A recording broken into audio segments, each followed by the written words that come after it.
ప్రముఖ కార్పొరేట్ పాఠశాలగా ప్రచారం చేసుకుంటున్న రెజొనెన్స్ పాఠశాలల వ్యవహారంలో సంచలన నిజాలు బయటపడ్డాయి.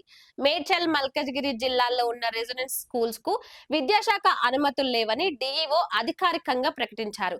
ఇప్పటికే ప్రవేశ పరీక్షల పేరుతో జరుగుతున్న కార్యక్రమాలపై కూడా అధికారులు హెచ్చరికలు జారీ చేశారు. ఇక ఈ వ్యవహారంపై ఇప్పుడు రంగారెడ్డి జిల్లాలో ఉన్న స్కూళ్లపై కూడా ప్రశ్నలు రేపుతున్నాయి. ఈ అంశానికి సంబంధించి మా ప్రతినిధి కథనం చూద్దాం. పేరుకే పెద్ద కార్పొరేట్ స్కూల్, కానీ అనుమతుల విషయంలో మాత్రం పెద్ద ముసుగులు. మేడ్చల్, మల్కజ్గిరి జిల్లాల్లో పనిచేస్తున్న రెజొనెన్స్ పాఠశాలలపై విద్యాశాఖ కీలక ప్రకటన చేసింది. జిల్లా విద్యాశాఖ అధికారి విజయకుమారి స్పష్టంగా చెప్పింది ఒకటే: రెజొనెన్స్ స్కూల్స్ కు పాఠశాల నిర్వహణకు అనుమతులు లేవు, బ్రాంచుల ఏర్పాటుకు అనుమతులు లేవు, ప్రవేశ పరీక్షలు నిర్వహించడానికి కూడా అనుమతులు లేవని ఆమె స్పష్టంగా చెప్పింది.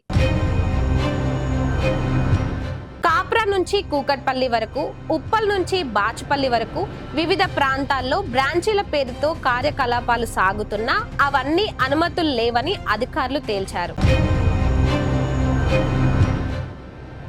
ఈ నెల 14న నిర్వహించనున్న ప్రవేశ పరీక్ష మెగా రెజో ఫెస్ట్ పేరుతో జరుగుతున్న ప్రచారం కూడా చట్ట విరుద్ధమేనని డీఈఓ తేల్చి చెప్పారు. ఈ పరీక్షలకు విద్యార్థులు హాజరు కావద్దంటూ స్పష్టమైన హెచ్చరికలు జారీ చేశారు. ఇప్పటికే పిల్లలను చేర్పించిన తల్లిదండ్రుల్లో ఆందోళన మొదలైంది. పెద్ద పేరున్న స్కూల్ అని నమ్మి చేరిస్తే ఇప్పుడు అనుమతులే లేవంటే మా పిల్లల భవిష్యత్తు ఏంటని తల్లిదండ్రులు ప్రశ్నిస్తున్నారు. ఈ వ్యవహారం మేడ్చల్కే పరిమితం కాదు. పక్కనే ఉన్న రంగారెడ్డి జిల్లాల్లోనూ డే స్కూల్స్, ఐఐటి ఫౌండేషన్ పేరుతో నడుస్తున్న పలు కార్పొరేట్ స్కూల్స్ పై అనుమానాలు పెరుగుతున్నాయి. అనుమతులు లేకుండా పాఠశాలలు నడిపితే చట్ట ప్రకారం కఠిన చర్యలు తీసుకుంటామని విద్యాశాఖ అధికారులు స్పష్టం చేస్తున్నారు.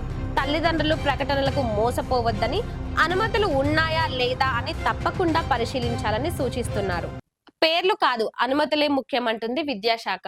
పిల్లల భవిష్యత్తుతో ఆడుకునే ప్రయత్నాలకు ఇకనైనా అడ్డుకట్ట పడుతుందా అన్నది చూడాలి.